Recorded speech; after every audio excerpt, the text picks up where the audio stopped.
Si on vient voir l'élu en me prenant pour une banque et en lui disant voilà, mon projet il bouge pas, il est comme ça et je veux 2333 euros.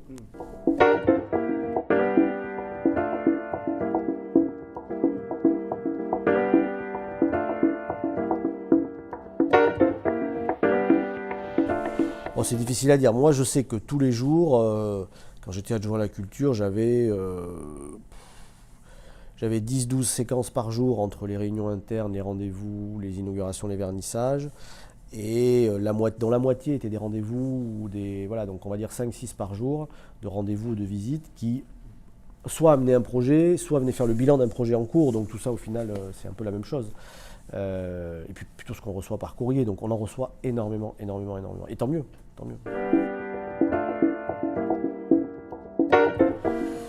Alors, souvent, quand on reçoit un porteur de projet, il est en recherche de financement. Et a priori, dans une collectivité, chaque élu qui a en charge un domaine a une enveloppe financière.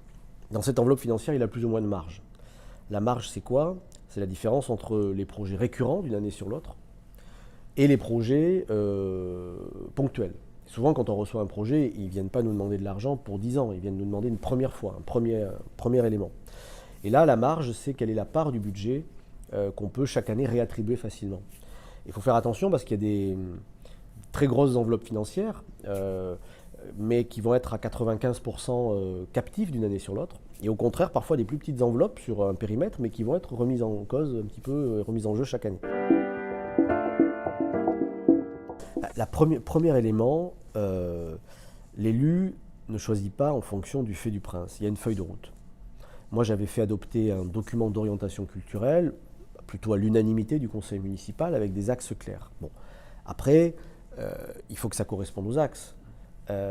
Néanmoins, il y a toujours une marge d'appréciation. Et je dis heureusement, enfin, on n'est pas des machines, on ne remplit pas des cases, surtout dans le domaine culturel. Il est clair qu'il faut que l'élu puisse,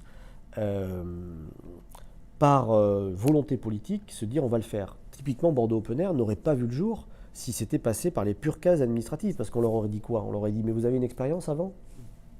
Non, c'était leur première fois qu'ils voulaient monter un tel événement. Donc pas de passé, donc pas de futur, ce qui est toujours un peu le problème dans les projets. Hein. Vous n'avez rien fait avant, donc vous ne ferez rien demain. Ou bien quelle autre collectivité vous subventionne? Ah, personne, ben on ne vous subventionne pas non plus. Et pour pouvoir casser ces logiques parfois un peu techniques, il faut de la volonté politique. Donc il faut une marge de manœuvre. Donc premier élément, la feuille de route, adoptée par une assemblée, comme ici le conseil de métropole. Quels sont nos objectifs? Ça colle aux objectifs, on peut y aller. L'élu a une marge d'appréciation.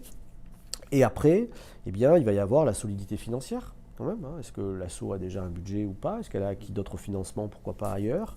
Le profil des gens qui portent le projet. Ont-ils une expérience? Et moi, je regardais toujours deux éléments. Le lien avec le territoire. Quand je vois arriver des associations nationales ou internationales qui viennent me vendre un projet copié-collé d'ailleurs, parce qu'elles le vendent partout, ça ne m'intéresse pas en fait. Ça, c'est les élus d'une manière générale.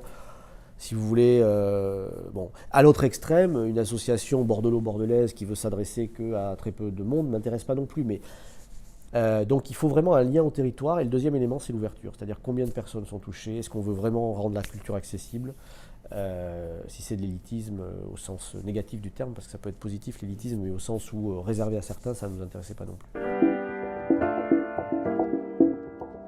Globalement, c'est très hétérogène. Après, quand on est habitué à recevoir des projets associatifs notamment, on distingue assez vite les bons des mauvais projets, quelle que soit la forme en fait. J'ai vu arriver des très bons projets qui étaient mal présentés, et dans ce cas-là, on discute et on arrive à trouver une présentation meilleure et on accompagne. Il y a aussi des associations, des lieux, je pense à des théâtres par exemple. Je vais prendre le théâtre du Pont-Tournant à Bacalan, ils sont peu nombreux, ils travaillent comme des fous pour leur projet. Quand il s'agit de remplir les dossiers, ils n'y passent pas des heures. Bon, je le sais, et je sais très bien que c'est pas parce que le dossier est peut-être insuffisamment documenté que le projet n'est pas bon. Donc il faut là encore faire la part des choses. Et parfois on voit arriver des très bons projets, très bien écrits, très bien ficelés, mais dont on voit bien qu'en fait c'est creux derrière. Donc ça, très vite, on s'en aperçoit. Il y a une part de risque, des fois on se trompe. Sans doute que j'ai refusé des projets qui auraient pu réussir, qui auraient été bons. Mais globalement, je trouve que les porteurs étaient de mieux en mieux préparés. Avec le temps, j'ai vu arriver des projets de plus en plus ficelés. La seule chose qu'il faut éviter, c'est de donner l'impression à la collectivité qu'elle n'a pas le choix. Voilà, ça, c'est pas possible. Je veux dire, quand les gens arrivent en disant, ben voilà, on a bien lu vos objectifs, on rentre pile dans cet objectif, on va faire exactement ce que vous voulez, donc donnez-nous 10 000 euros. Non, ça marche pas comme ça. Il faut vraiment pas forcer la main. Il faut être prêt à amender son projet pour comprendre aussi l'objectif du partenaire. Ou alors, il ne faut pas lui demander de financement, quoi. Voilà, c'est un peu cette souplesse aussi qui était parfois pas suffisamment présente à l'esprit des porteurs de projets. Alors d'abord, il faut être capable de le présenter dans des délais brefs.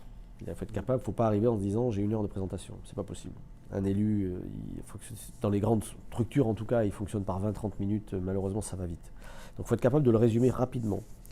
Il faut être capable de le budgéter sérieusement et de manière raisonnable. Je veux dire, on ne peut pas arriver à un rendez-vous avec un premier projet à 300 000 euros, avec des sommes déraisonnables, c'est pas possible. Donc il faut être capable de ne pas tout demander à la collectivité, montrer qu'on amène soi-même du financement, de l'ingénierie, de la recette propre, peu importe.